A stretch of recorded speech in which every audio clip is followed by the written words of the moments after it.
नमस्कार साथियों, देश की राजनीति में आज बड़ा उलटफेर देखने को मिला है।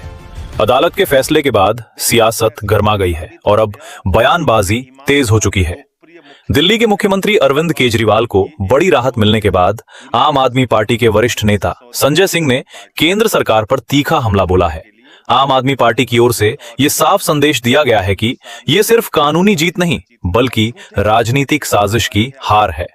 संजय सिंह ने सीधे तौर पर प्रधानमंत्री नरेंद्र मोदी और गृह मंत्री अमित शाह पर निशाना साधते हुए कहा कि सच्चाई की जीत हुई है और झूठ का पर्दाफाश हो चुका है। अब सवाल ये उठता है कि क्या ये फैसला आने वाले चुनावी समीकरणों को बदल देगा?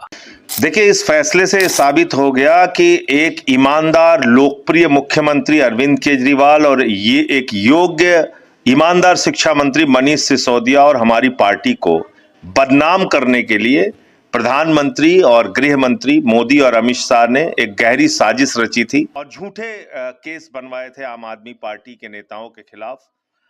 उनको जेल में डाला, उनको जेल में सड़ाया, उनके परिवार के लोगों को तकलीफ दी, हमारे समर्थकों को तकलीफ दी और पूरे देश में आज ये संदेश चला गया कि प्रधानमंत्री एक विध्वंसकारी सोच के व्यक्ति हैं, वो विनाश के देवता हैं, वो इस देश का विकास नहीं देख सकते। अदालत के फैसले के बाद संजय सिंह ने प्रेस कॉन्फ्रेंस करते हुए कहा कि ये पूरा मामला राजनीतिक दबाव में तैयार किया गया था। उन्होंने दावा किया कि जांच एजेंसियों का इस्तेमाल विपक्ष को दबाने के लिए किया गया। संजय सिंह ने कहा कि जब सच्चाई अदालत के सामने आई तो सभी आरोप टिक नहीं पाए। उन्होंने इसे लोकतंत्र की जीत बताया और कहा कि जनता अब सब समझ चुकी है। वहीं आम आदमी पार्टी के नेताओं का कहना है कि इस फैसले से पार्टी और मजबूत होकर उभरेगी।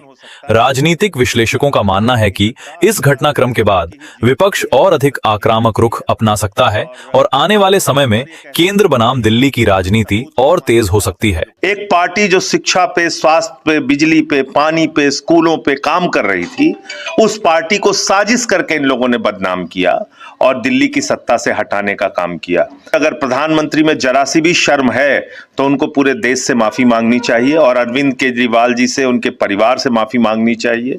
प्रधानमंत्री जी, मैं आपको ये कहना चाहता हूं कि राजनीति का घिनौना खेल लंबे समय तक नहीं चलता। सत्य परेशान हो सकता है लेकिन हार नहीं सकता। अंततः सत्य की ही जीत होती है। आज सत्य की जीत हुई है और तब भी हम लोग बार बार ये कहते थे कि भाई कोई सबूत हो हमारे खिलाफ, कोई रुपया मिला हो, कोई पैसा मिला हो, कोई जमीन के कागजात मिले हो, कोई प्लॉट मिला हो, कोई गहना सोना मिला हो तो बताओ, दिखाओ।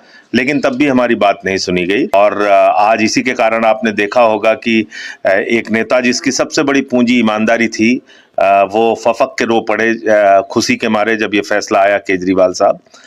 हम सब लोग आज बहुत खुश हैं और देश के लोग खुश हैं, हमारे चाहने वाले खुश हैं, हमारे समर्थक, हमारे परिवार के लोग आज खुशी के मारे रो रहे हैं कि जो तकलीफें दी गई वो बिल्कुल झूठी, बेबुनियाद तरीके से केस बना के दी गई। और मैं आज सुल्तानपुर में हूँ, अपनी माताजी के पास हूँ, घर पे ही। सबको बहुत तकलीफ हुई थी जब ऐसे फर्जी झूठे मामले बनाए गए थे। तो मुझे लगता है कि प्रधानमंत्री और उनकी पार्टी देश के लिए खतरनाक है, ये बात सबको समझनी चाहिए।